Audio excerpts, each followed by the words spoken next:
Welcome to the Standard Deviations podcast, presented by Orion Advisor Solutions and hosted by Dr. Daniel Crosby, Orion's Chief Behavioral Officer and New York Times best-selling author.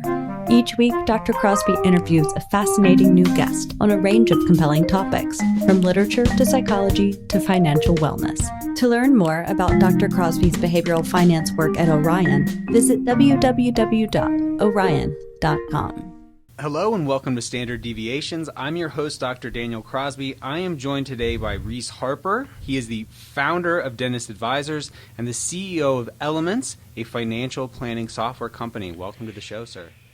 Daniel, dude, it's awesome to be together. You and me got to do an in-person interview today here in my great state of Utah, outside of Salt Lake. This is only my third ever in-person Standard Deviations episode and the first out-of-state in the fantastic Beehive State. So it's good to be here with you, man. Yeah, it's great. So one of the things that I've been on your show twice now, had a great time.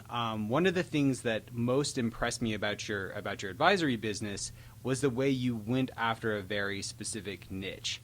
Now, early on in my career, I felt like I was floundering. I didn't feel like I was floundering. I was floundering because I was trying to be everything to everyone.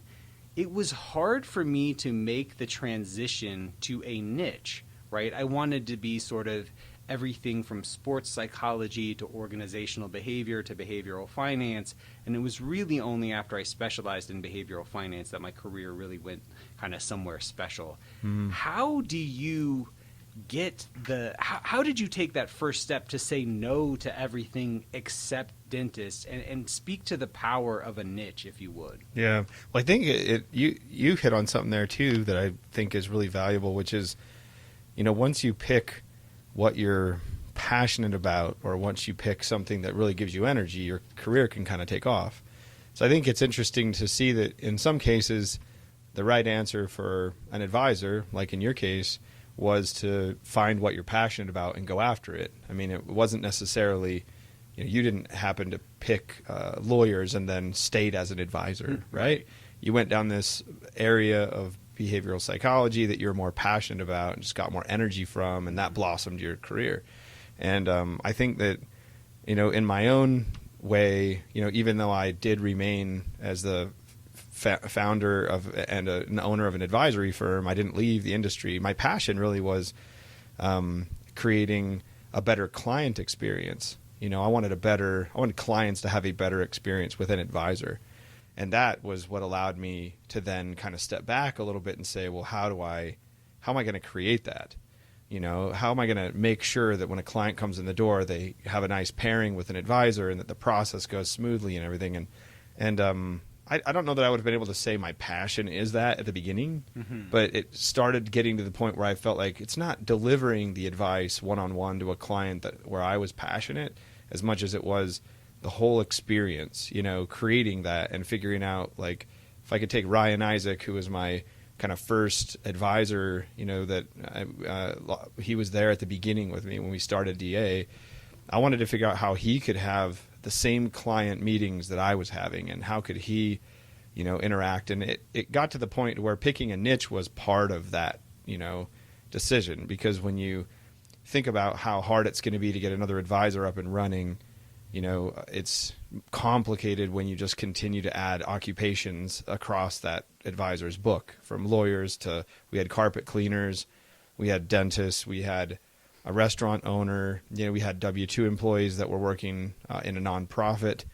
We had a really variety, a really mixed clientele, and picking one market of the clients that we served those two purposes. Allowed me to focus on what I was loving doing, which was building a firm, building this client experience. And it allowed our business to grow in a unique way too. And so, independent of whether your passion is building a great client experience, I still think, picking a niche market has its own benefits as well. So for me, it really came down to two things, if I'm being honest, right? One was money. Yeah. I found that I was working with a host of different types of businesses. Financial services paid the best. Yeah. And I was like, wow, these guys pay 3 times more, 3 times more than the HR departments I'm working on with, with organizational behavior initiatives.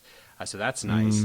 But also I just found that they were the sort of the best and brightest. The people I was working with in finance were more well-rounded. They were more interesting. They were more multifaceted. They were just smarter. And so the combination of good money and good people made it sort of a no-brainer for me. How did you land on dentists as sort of your niche? Well, I think we looked at, I wish it was,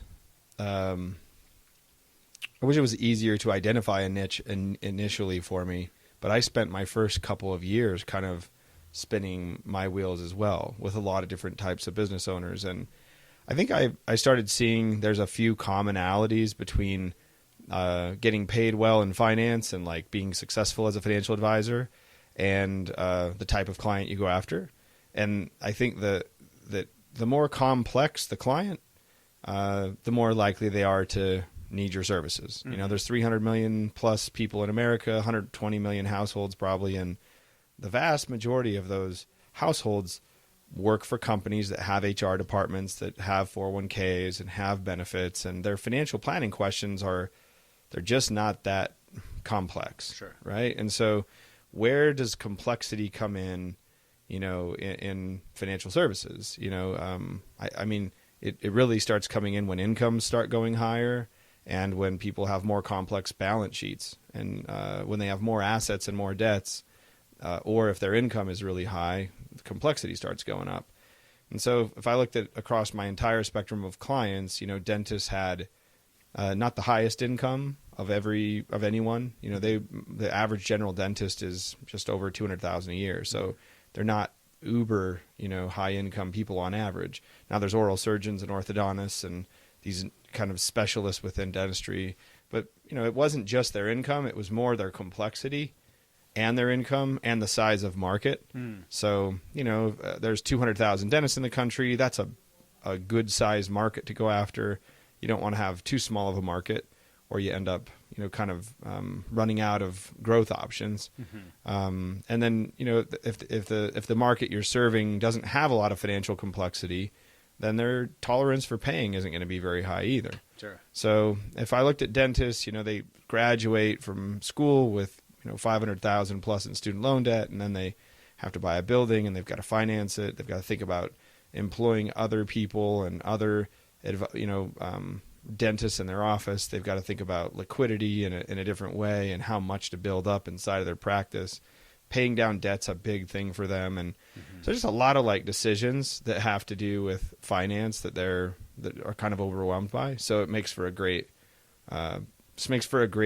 high demand for services. And I liked their personalities as well. And I liked that they were, they were different than some of the doctor relationships I had. I feel like dentists in a lot of cases are a little more accessible because, a lot of them actually went into dental school because the hurdle to jump into medical school is a little higher, and going into dental school was, maybe not as difficult. Right. And for orthodontists and oral surgeons, that's probably not the case. They're it's the, top of the market in terms of difficulty of getting into specialty school. But, dentists tend to be more of the blue collar, white collar kind of medical niche, and they're just a little bit more accessible and easier to talk to. So both, this is kind of off script here, but both you and I, and perhaps we're just boring practical guys, but we sort of arrived at our niche in a very common sense way, right? We were experimenting with sort of a larger pool, and then we said, look, there's an opportunity here. There's some money here. That's nice people. Like, it's a mix, right? It's a mix of sort of practical and personal considerations.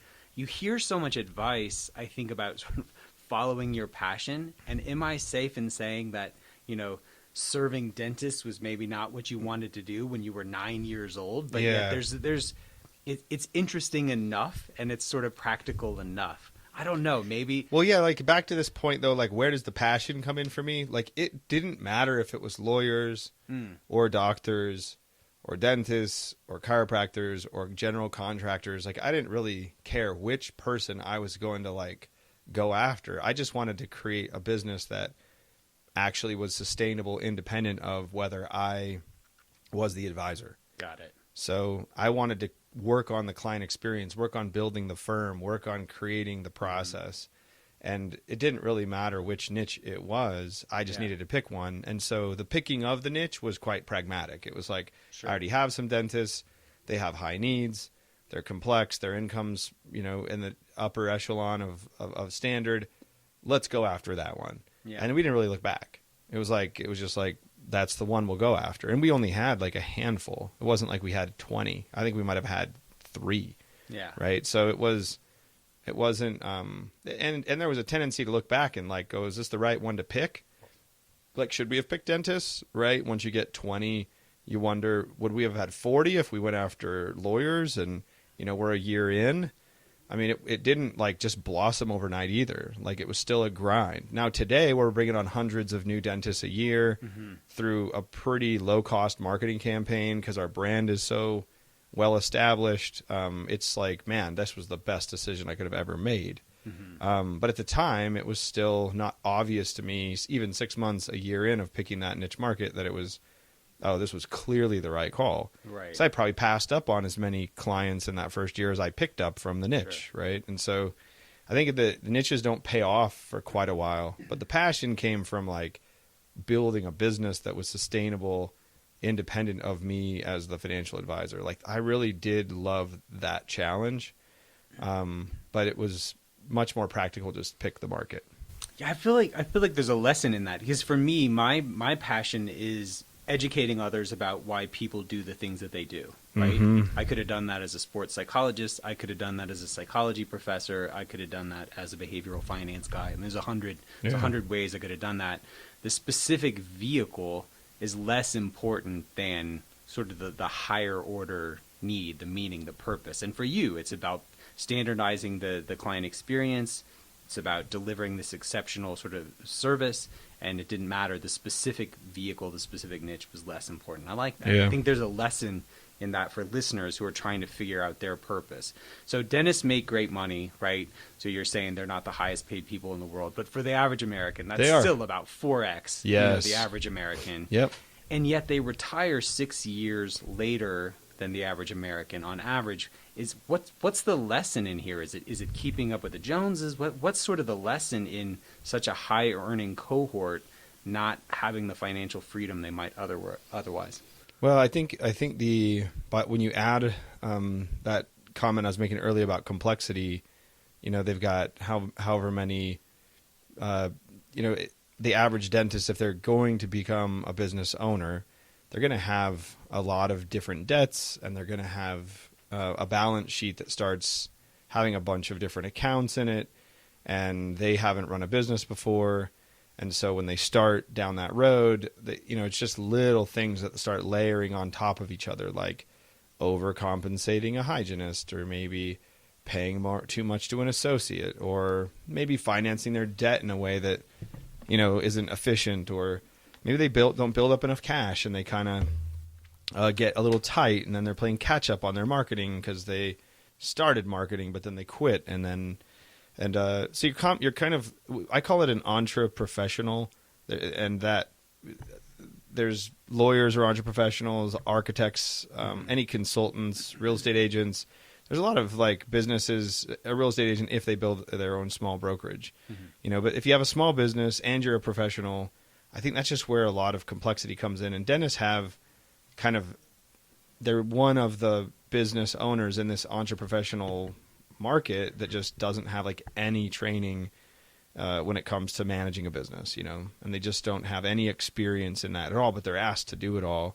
And it just causes them to make some mistakes along the way. Yeah. So I think the reason they're retiring late generally has to do with the fact that, they have high income, they got good free cash flow. That gives them the flexibility to make mistakes and not have the pain be like immediate, right? Because they can lose $200,000 in a decision, but then make that back up over the next 12 months, right? And then kind of forget that it happened. Where the rest of us, like there's just not a lot of room for error, and so I think that's where they just kind of go, I made a mistake, it's okay. Look, I can make that back in a year, can make it back in 6 months. in 8 months. But there's not like an immediate deep pain for making poor decisions. And they also, because they have high free cash flow, their lifestyle tends to be much more comfortable. That's true of a lot of medical professionals. Mm-hmm. So they get financing the house in a way that might be too high of a debt to income ratio. They might have vehicles that are slightly more than what they should really be able to afford. They put their kids in a private school without debating the cost of that on their financial statement. And they tend to have lower savings rates, and so all those things combined kind of create, that delay. But I don't know how many other occupations are like that, but dentists really are surprising in that they are earning 4 to 5 times, what the average American earns, but then they're really on average not hitting retirement age till they're 70. And so I don't know that I've ever articulated this as well as you just did, but it's certainly something that I've observed, that people who make good money and people who have a level of comfort can tend to get a little sloppy around the edges with the way that they think about it, because it's not backbreaking, right? I mean, if they go a little overboard on the house or buy too fancy of a car or whatever, it's like they're not going to be out on the street, and they know that, and that's fine. Yeah. But it's still, there's a price to pay. Totally. You get pushed back those 6 years. That's 6 fewer years with your spouse at the beach. That's 6 fewer years with your grandkids, or whatever your dream is. That's an interesting, I think, and an important thing to consider, is just because a financial decision won't break your back doesn't mean that there's not a real cost to it, and that you shouldn't be getting good advice to try and work around it. Yeah, they have more. They're more comfortable, and that comfort that comes from a slightly higher income subsidizes a lot of the poor decision making that can happen in the background. You just don't feel the pain of it as immediately. Yeah. So there's no one better in the world to answer this next question than you. Okay. That's great. So don't screw it up. With that, I've teed you up. So I remember being a freshman in my freshman psychology course, and my dad's a financial advisor, so this is why I think it really stuck with me, is I read it was suicidality rates by profession, and 1-2 was dentists and financial advisors were 1-2. Like dentists and financial professionals were 1-2 in terms of suicide rates. And I was like, yikes. And I remember calling my dad and sort of, talking with him about the reasons why this might be the case. I guess two questions for you. What sense do you make about that? The two ostensibly successful, high-earning professions would have such high rates of suicide. And then what role does an advisor have in sort of protecting and safeguarding the holistic wellness of a client? Like what role do we as a profession have in sort of helping our clients have a good quality of life broadly? Yeah, I think it's a great question, man. And I think that's been the whole genesis of wanting to start this software business of Elements. If I look at what the origin of that really was, it was addressing some of these life concerns that you're bringing up for this dental population that we were serving, and giving the financial advisor the ability to kind of, through this scorecard that we were going to present to the advisor, give him a chance to see really quickly what main macro level adjustments do we really need to make with this client's balance sheet, with this client's cash flow, with this client's trajectory, so that they can enjoy life, be present, be centered, have good mental health, right? Because there's a huge problem in dentistry and finance for financial professionals around mental health, and I think for different reasons. But these are, I'm not an expert on this, but anecdotally, based on what I've read and what I've consumed and what I've seen, dentists are partially like suicidality tends to come up for some reasons that financial advisors don't have. One is that they're in very small spaces. Sometimes it can be very dark for long periods of time. There's the constant social feedback loop for a dentist tends to be pretty negative. Yeah. People are scared to see you. They're scared when they leave. They're unhappy every day. Right. You're never really having these like positive payoff moments. Orthodontics tends to be more of a positive payoff because people are like walking away feeling like, oh my gosh, my teeth look great. General dentistry tends to be really hard around that. And then you know this better than anybody, that financial stress or financial anxiety ranks highest, of in the American Psychology Association's, annual anxiety and depression kind of studies. I mean, I've seen money be at the top of the list. Always, right? Always, and by a decent margin, like above, family and divorce and relationships, it still trumps, and so dentists are dealing with some of these social dynamics, and then on top of that, like money for all of us is a stress. And so dentists have this complex balance sheet, a lot of debt, feel like they're digging out of a hole all the time, and then they don't have any financial background. And in my experience, financial anxiety can only be reduced either through knowledge and education around finances, or bringing a financial advisor in to sort of own the pain for you, right? And so the financial advisor essentially takes the pain on, the financial anxiety from the client. That's why they inherently want to pay for advice, is that it actually causes a pretty significant stress relief to come off their plate, where they're like, now I don't have to be in charge of all those stuff I don't understand. Yeah. And so what responsibility, maybe to your last point, do we have? I think as advisors, like I think when we go and if we look at what makes people happy, right? There's two things we know, according to good psychology, and you can correct me on this if I might be wrong, but from what I've read, things that are not good for people.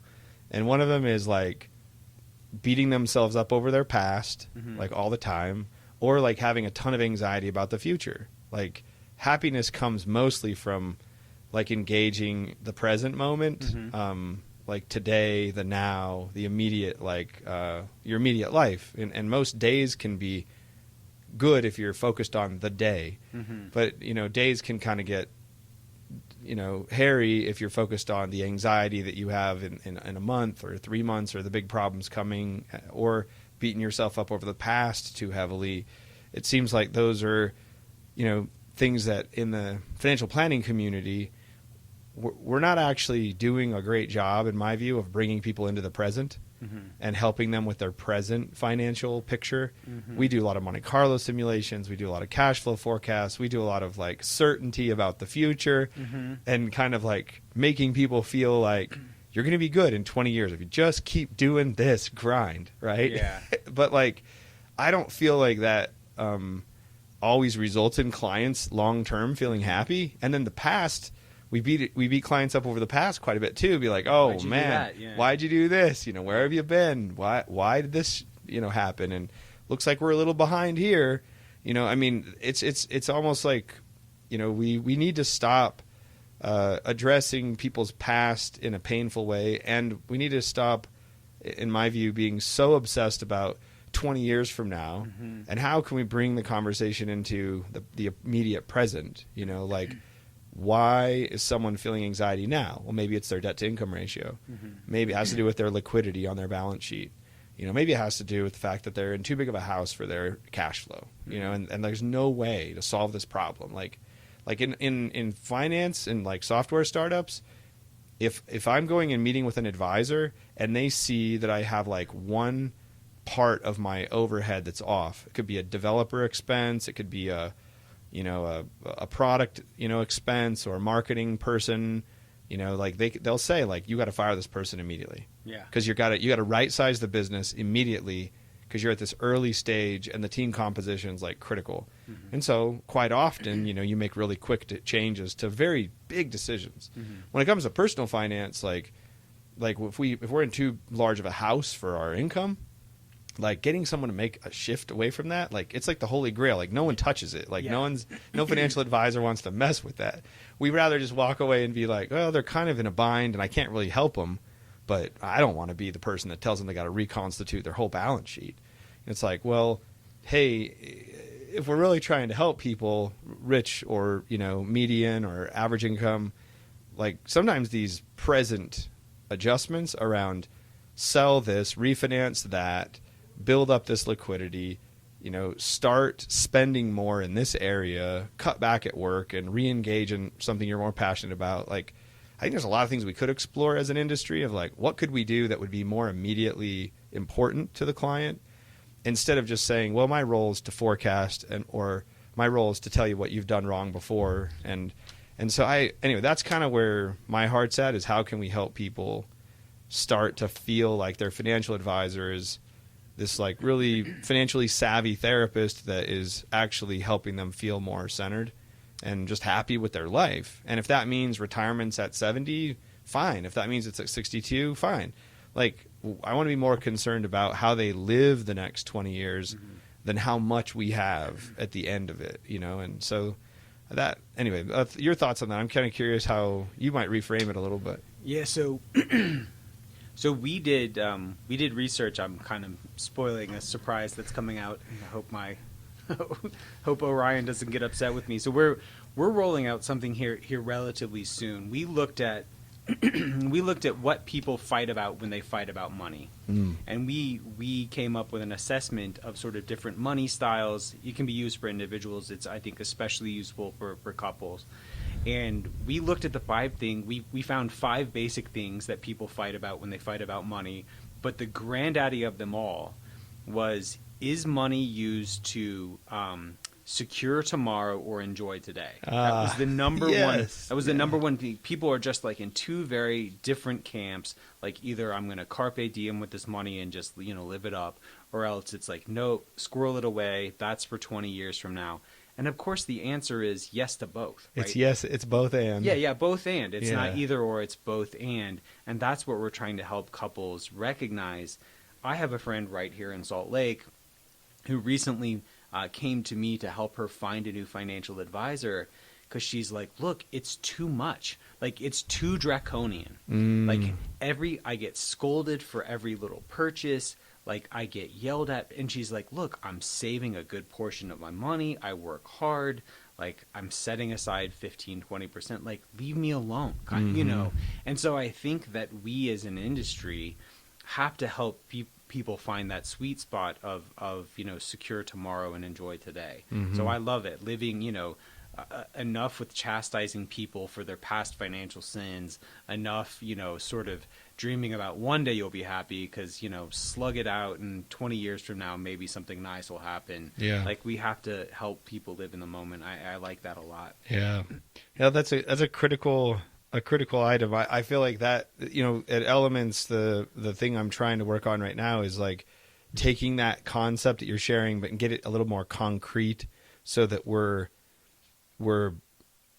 like taking your friend's example and saying, well, what is her current savings rate? Asking her advisor, do you know what her savings rate is? And then that advisor says, right now, probably the answer is he doesn't probably know, like, what her exact savings rate is. He would have to go calculate it, but he could. He'd go calculate it and go, okay, her gross savings rate is 16%. And then the question that we should be able to have is like, well, for her income level, is that austere? Is that median? Is that low? Like, maybe she's actually not, maybe she's being appropriately cautioned against spending because her burn rate might be 80% of her gross income. Sure. For all we know, right? Yeah, I don't know. Or maybe her financial advisor is being too austere and doesn't actually, there would be no number where he would be like, yeah, that's enough. That's good. Yeah. That's good. And so I think that the hard part is, can we start sharing data across firms in a way that is, anonymized to the customer, right? But that firms can actually understand, like, hey, this person's on a trajectory to be done at a slightly later time. That's fine. That's the choice they're making. But let's make sure their savings rate's still at least at 12 or 11 for their 175 of income. And if it starts getting down to the single digits, we're probably not being assertive enough as an advisor. And I think, whether it's, the 12 elements that we track, whether it's spending or savings or debt to income ratio or tax rate, whether it's liquidity, retirement balances, business equity, real estate, equity, all of these like macro balance sheet, items and cash flow decisions, they all can be measured and quantified.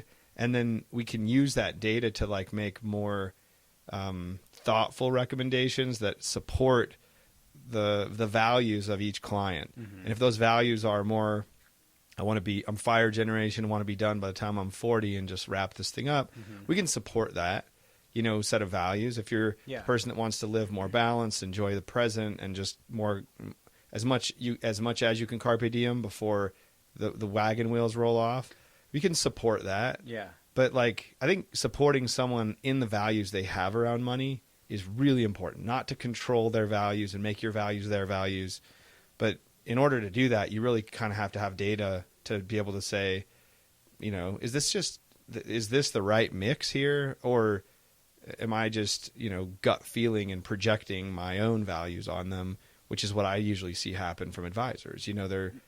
I don't think the average financial advisor, and I can't say this either, but I don't think we as a community could say what should a savings rate be for a typical $220,000 a year income level with no debt. Yeah. What's the bell curve look like, right? And I think as we start getting to that type of planning, then we're going to be able to get more to this present moment focused stuff. So, well, one of the reasons why it was fun for me to try and do the research to codify these different sort of money priorities people had is because it's a fish doesn't know it's wet. We all grow up in these sort of money milieus, these money bubbles that we grow up in, and we don't critically examine our own assumptions and our own preferences. And so any financial advisor, any human, is going to have ideas and preferences about money that they're going to project on other people if they haven't been thoughtful about those things. Yeah. So let's talk about Elements now. You brought it up a few times. This is your big new undertaking, and it's the embodiment of your passion to try and systematize an excellent client experience. I will say I will take my impartial interviewer hat off and say that I have seen it, I've played with it, it's gorgeous, it's really cool. Why did the world need another financial planning software? What is unique about Elements, and what makes it so special? Well, the world will either tell me that in time or not. I'll say I think it's what I prefer to use to do financial planning. And we started selling it in April of this year. So this is 2020, 2021 now. Yeah. Okay. So right now we probably have 50 firms, that have come on in the last 45 days saying, I like this, right? I like this for at least this segment of my clientele, or for at least this type of client. And the reason I think that people are resonating with it, right now, it largely has to do with the financial planning up till now has just been too hard to do for clients and advisors. It's just hard. It takes a lot of time. There's a ton of data entry. It's a very friction heavy experience. For a client to engage in it is a pretty big lift. It's you got to bring in all this stuff. You got to do all this stuff. You got to get it all together. And I think that just dissuades a lot of clients from actually taking a step. And I found this in my own journey as a business owner. In order to get help from people, you have to put information in front of them so that they can see what's going on, and then they can give you opinions. Yeah. It's one thing for me and you to talk about, this a client, but it's another thing for me to just show you the client's data in a way that you can kind of make sense of it, and then see what you would say, right? Because you're going to have a different opinion than I will, and that's so helpful for the client if they can just get feedback on something from someone in a quick way. So what Elements what we try to do with that is say, look, before we mandate that everyone has to bring in all their documents, and we have to have a 5-year forecast, cash flow model, and do we have to have all their taxes, or could we get away with an estimate how much information?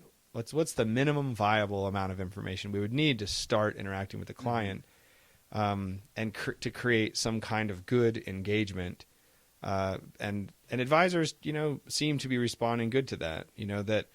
That the financial planning lift has just been so heavy in the past that it's kind of demotivating for clients, and for them it's kind of demotivating, and consequently it costs a lot of money to deliver it too. Yeah. So it's and the only way they're getting paid really well is on AUM, And so it's like hard for people to get motivated to be like, I'll do planning. I'll get involved in planning. So it's like, it's expensive. The client doesn't like it. I don't like doing it. Yeah. It's kind of a pain. It's a lot of work. And, you know, these are, if you look back at the origin of our tool set that we're using right now, it's like, you know, we used to use a 10B2 calculator or like a 12C. And then when the internet started coming around, we're like, let's take the calculator and we'll put it into a computer. Right. And then it's like, we need a client experience. Well, let's give the client a portal to look at our calculator inside of the computer and see if they like it. And then we needed all these reports, and we're like, why don't we show them all to the client? Because we needed them, so let's just show them all to them. Mm-hmm. So the client, you know, a lot of the systems we have right now are they're designed for an advisor. Yeah. There's a client portal thrown on it, and then we're surprised that clients aren't engaging. Don't love it, yeah. And then, so I think the reason Elements and hopefully other tools like ours will continue to come into existence is that we right now prioritize the two things: the efficiency of planning, right? We're trying to create an efficient delivery of advice. And I think that's very different than the optimal. Like the optimal thing, like the tools that we have right now, they can forecast and model like a really high degree of complexity, and that's awesome. But like they can't go down and simplify very easily. Mm-hmm. In software, there's always this notion of, you know, it's hard to go up market, mm-hmm. but it's impossible to go down market. Yeah. And so once you have a tool that's like got certain amount of complexity, it's really hard to simplify that tool. Yeah. It's easier to take a simpler starting point and then add complexity to that. Yep. And so that's what we've tried to do, is say, look, we're going mobile. We've mm-hmm. built on this thing entirely on a native mobile interface because we think that'll be easier for the client to engage with than the web, than going to their computer. So we'll start there and give them a chance to say, you know, answer a quick question, just like put in a piece of real estate. Can they do that in 30 seconds mm-hmm. and value it? And then can the advisor give some advice on that property? Or can, you know, the client connect an account easier on mobile than on the desktop mm-hmm. with two-factor authentication and all the texting and codes that are going around now? Yeah. It is actually easier to connect an account on mobile than it is to connect one on desktop. Yeah. And so we see that that's actually better there. And then we can see like, well, is document collection harder mm-hmm. on mobile, or is it hard, you know? Well, they can take a picture of a document really easy, and that's actually transmitted really fast. But it's actually harder for people to find a scanner and scan and get it connected to their computer. But if they already have it on their, you know, computer, then they can email things. That's not bad. We're just trying to like first get the efficiency of this whole accuracy of someone's profile simplified and get it down to something easy to do. And then we're trying to create a set of metrics that allow the advisor to know 90% of what they need to know from just these metrics, rather than saying, let's run a full plan or a full scenario analysis or a full, you know, set of inputs across this client. Let's just get this scorecard and then start there. Yeah. And we'll call that planning. So it's more efficient, and it is easier to enter data. It's not as heavy because we don't have as many fields that we have to complete. But the client can immediately get the payoff of seeing like, man, my scores are like here, and it looks like Reese wants me to get them here. Mm-hmm. It kind of creates a different type of conversation. But there's a lot of challenges that I'll face, you know, trying to reimagine the whole financial planning experience has mm-hmm. been, you know, some advisors are going to have a little bit of a failure to imagine what that might look like mm-hmm. because they're used to generating Monte Carlo simulations or trying to get, you know, a client to feel like, you know, the detailed output is what they're paying for. Yeah. Right. And so right now it's going good, and I hope that it continues. But that's kind of the main reason. I think we just don't see clients engaging with financial planners and on an ongoing way with their data. We see clients wanting to just have advisors do it all. Mm-hmm. And they kind of like sit back and wait. And that's kind of a hard thing, you know, to really, like the client that you were trying to help find a new advisor. It's mm-hmm. like, you know, why isn't that conversation happening with the current advisor? Right. Well, she feels uncomfortable. It's not, you know, you're more of an advisor than that advisor. Why is that happening? Well, there's something about the way that they're delivering the experience to her that isn't it's just not resulting in trust, you know? And so anyway. Yeah, so the visuals, always good to talk about visuals on a podcast. People love this. So the visuals of Elements are gorgeous. The UX is really clean and nice, but it's set up sort of like a periodic table of elements. Yeah. What is I know this is like asking you, you know, which kid is your favorite. Yeah. What is your favorite element? What's the most unique kind of value add element to you, do you think? Well, I think for me, the one that I look at the most, I feel like I can get the most value from, is the total term element, which is someone's net worth divided by their annual living expenses. And that kind of tells me, you know, a lot about where they're at. Probably that's an asset element. You know, if somebody's worth $10 million, or if somebody's worth $3 million, it's not their net worth itself that I'm actually interested in. It's how that net worth relates to their spending. Yeah, right. And then I can kind of say, okay, I know where I'm at. Like this person, as soon as I see that, I can say, this is a legacy planning conversation. Yeah. Or this is I'm getting started in my life conversation. Or this is a mid-career decision. Or it might be, if I know their age, then I can get a lot more context around that. The second one that I probably really value would be, you know, I would probably look at someone's savings rate as probably the next item. So if I see their gross savings rate and their total term score and their age, I kind of know a lot about how healthy they are, you know? And so, I can get all that information from the client without me having to like actually collect and build. And so if I just say, hey, you know, download this app and there's a couple questions in there that are going to pop up, just make sure and complete them. One will say, how much do you think you're going to make this year? Or great, your net worth's totally complete. Do you feel like this is all your assets and all your debts? Yes. Are you saving any money into any of these accounts? About how much do you think you're saving? You know, here's, you know, the little notification to complete that. And they're just little micro interactions that take 10 seconds, you know. But man, I can get a really clear picture before I even go into a meeting with a client, a discovery, like before they've even signed an advisory agreement. You know, I've got like a good conversation I can have, and I didn't have to do all the work of collecting the information. So it's just much more efficient that way for me. Yeah. So last question on Elements. I wouldn't be doing my job if I didn't ask you how it could be used to improve behavior. Yeah. You know, you're a public speaker. You talk a lot. One of your presentations is all about, you know, changing client behavior. You know, trying to take my gig there. But how can you use Elements to positively shape client behavior? Well, dude, if I was, I'll be an apprentice to you any day on this topic. But I would say that when you show someone a score, and you're able to talk to them about where they sit in a sample of ranges, you know, like let's take savings rate, and if I show someone that their savings rate, let's take both examples here. One is a client's savings rate is right in the median. One is, let's give three. A median savings rate, meaning someone's right in the middle of where they should be. One where they're below where they need to be, and one where they're saving more than their peer group by like a margin. In each of those scenarios, I can change behavior and model behavior in a really powerful way. The client that's saving the right amount, I'm going to allow them to live more deeply in the present, knowing that, well, let's not say the right amount because there is no right or wrong. They're saving the median, right? If they're right in the middle of where a large sample of people at their income level are from a savings perspective, then they can just feel like empowered and good about what they're doing, and maybe a little bit of encouragement to move towards the top quartile, right? If someone's well below the median, I'm going to be able to change behavior by letting them know of 100 samples of data in your situation, you're in the bottom quartile of the savings rates.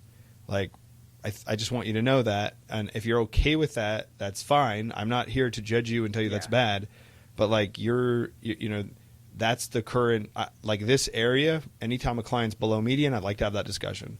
And if they're way above the median and they're saving, let's say 40% of their income on a $200,000 salary, like I'll probably have a conversation about like, what are you going to do with all this money one day? Mm-hmm. Like, tell me about like what living life feels like to you, right? Do you feel like it begins when you hit 54 and you're done and you're riding off into the sunset, or are you passing up on stuff right now that would give you some more interest and longevity in your career? And so you can change behavior on the high side, you can change behavior on the low side, you can also help people just accept more. But the goal is more of a therapeutic goal, right? It's less about wealth maximization. Yeah. Right? Because that's what we used to do, right? Is wealth maximization, constant wealth maximization talk. It's like, that actually isn't that like cathartic for people. And everyone knows they're not going to be the richest person. Right. We all have a friend that's just going to always be richer than us. Yeah. But most people want to just feel like they're doing good with what they have. And that conversation's different for each client. So by using data to kind of give pushback to people's behaviors, I think they're more likely to listen to you. You're not the bad guy or gal now that's giving the advice. You're just an impartial kind of like data provider that says, look, I'm seeing these extremes. I would suggest you consider this. And I've had that happen 10 times this week, last week. We're recording on a Monday, so. It'll be so interesting to see the response as you build this out over time, because money is such a taboo, right? Like, no one talks about money. And I always have this conversation with my wife. I'm like, I'll see the neighbors, putting in some enormous pool or something. Yeah. And I'm like, are they are they that rich? Yeah. Or are they just not saving? We don't know how anyone around us is making financial decisions, and this will give you clarity in aggregate about where you sit relative to the rest of the world, and I think that'll be cool. The other thing that will be interesting, California has done some really powerful stuff on trying to save energy by comparing people to their neighbors. Yes. Right. So, and I think you're starting to see this rolled out across the country. It started in California. So if you use more energy than your neighbors, you get a little door knocker that says, hey, hey, Reese, you use, 25% more whatever energy than your neighbors last month. Do better, and you're like, oh, geez, I gotta keep the house at whatever 80 degrees now to try and save some energy. But they don't give it to you if you use less, because they know that it might induce people to, they're like, oh, we got to keep the house a little cooler, right? Yeah. So it'll be interesting if you tell someone like, hey, you're in the 95th percentile with respect to savings rate, will they in fact be incentivized to tamp it down? And then candidly, maybe they need to. Yeah. Maybe they need to, because it becomes more about that, less about wealth maximization and more about enjoying what they've got now. Yeah. I've found that you can use data to kind of manipulate outcomes that you want. I can use savings rate conversations as a way to kind of like force people to save more. And that's not difficult to do for most people. Like I started out with this at Dentist Advisors. We would actually publish the benchmark scores on the PDFs that we send out to clients. So clients would see they're at a 21% savings rate, but the median's a 24. And no one wants to be below the median, like on average. Like no one wants to be below the average. They will always jump higher. So consequently, if you look at like Dentist Advisors' book of business, like we have, north of 20% gross savings rates across our entire clientele, like the average. And it's pretty high for... No one really knows if that's high or low. I know that's high because I'm actually paying attention to where our gross savings rates when I interact with advisors across their clients. And for our average income to be where it's at, and us first to get monthly deposits that are at that level, I know it started much lower. We used to be in the low teens. Yeah. And it's just kind of, that competitive spirit that is there makes people change behavior. I had found, though, that for me, I'm not sure that that's healthy. I'm not sure that just doing better than my friends or doing better than the average is solving the problem. The problem is getting them to live in the present moment. We want them to be like feeling comfortable with their life and enjoying their money while still saving And so we don't want people to just like, carpe diem 100%, but we also don't want them to be like neglecting living. Like it's sometimes the most gratifying conversation for me to have with a client that's when they're already kind of super austere, to say, you can afford that like old A-frame cabin that you want. Like you can afford that. Like, yeah, you'll have to work another year, but like, do you want to like give 20 years up of that enjoyment just because you're going to be able to retire 1 year earlier? Yeah. And that kind of conversation, usually you find out if someone really values the A-frame cabin or not really quickly. But I just like the idea that we can use data to kind of be a better set of guideposts for us to be advisors, instead of just being like all, gut feel on everything. We can like be more responsible. Like if someone has a 50% DTI, like that's not like, that scenario is like just not going to, the math is never going to be okay. If somebody's effective tax rate across the same occupation and same industry as all their peers is like 5 points higher than someone else, it's like, are they not like writing off their interest expense, or are they not deducting their qualified plan contributions? Like, what's going on with that tax return?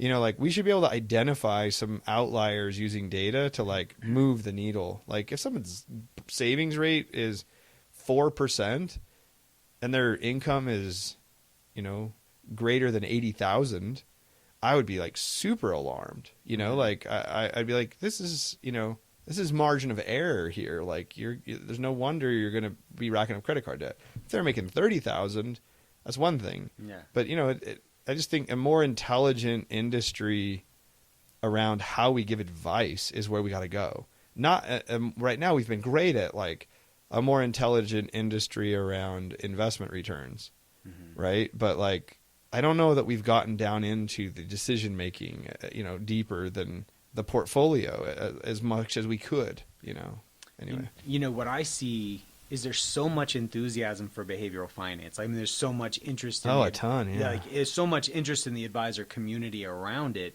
but I don't know, it feels kind of diffuse sometimes. Like, I don't know that we always know how to point that energy in a good direction that serves clients. And I think having better data is a big part of that conversation. And boy, I can tell you, I used to give IQ tests to folks, especially children, as part of my, doctoral training. If your IQ is high, people are very happy. If folks have a low IQ, they feel like, okay, well, there's we can do work here. There's something we can do to get it back up. But man, nobody wants to be right below average or average. Yeah. That's the worst news I could ever give anyone. Like, little Billy, like average. Yeah. Totally average. Yeah. So I think we can really financial behaviors will improve as we disclose to people where they're at in the spectrum. Totally.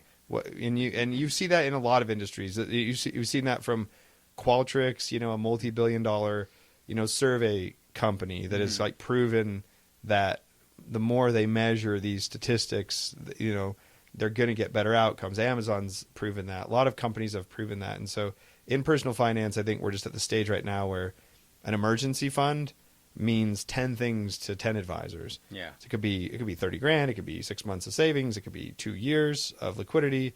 It could be like a 3-month reserve. Like we have platitudes like save up for a rainy day, or don't get too illiquid, or you got to save a lot.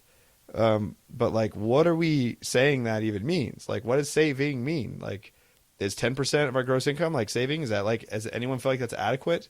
Can I feel okay if I'm doing that? Like, we don't have any guidance to give people any closure on their actual, financial behaviors. What about like real estate? What if my net worth's $1 million and I have 3 pieces of property, all leveraged?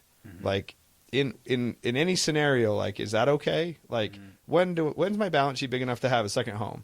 Like, or when should I be able to put in a pool? Like someone should have an opinion on that, right? Like, this is when I think the pool decision makes sense. And someone else could say, this is when I think the pool decision makes sense.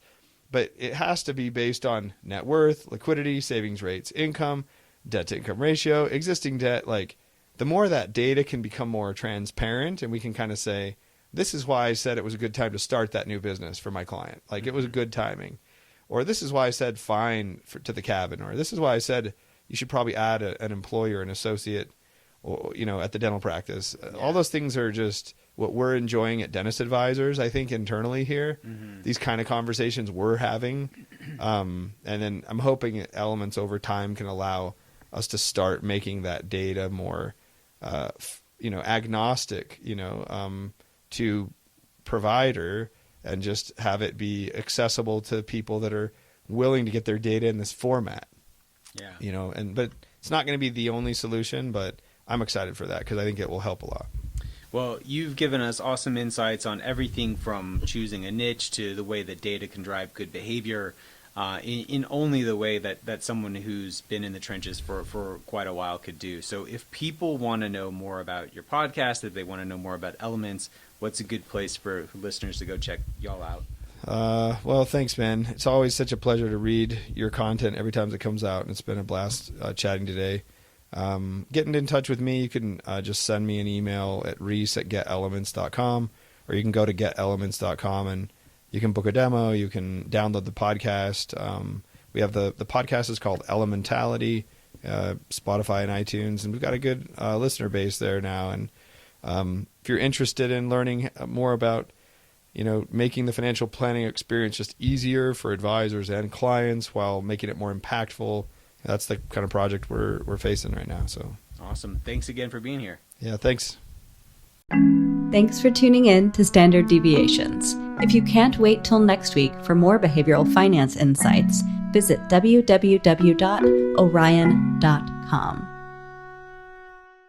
All opinions expressed by Dr. Daniel Crosby and podcast guests are solely their own opinions and do not reflect the opinion of or endorsement by Orion and its affiliates, subsidiaries, and employees. This podcast is for informational purposes only and should not be relied upon as a basis for legal, tax, and investment decisions. The opinions are based upon information the participants consider reliable.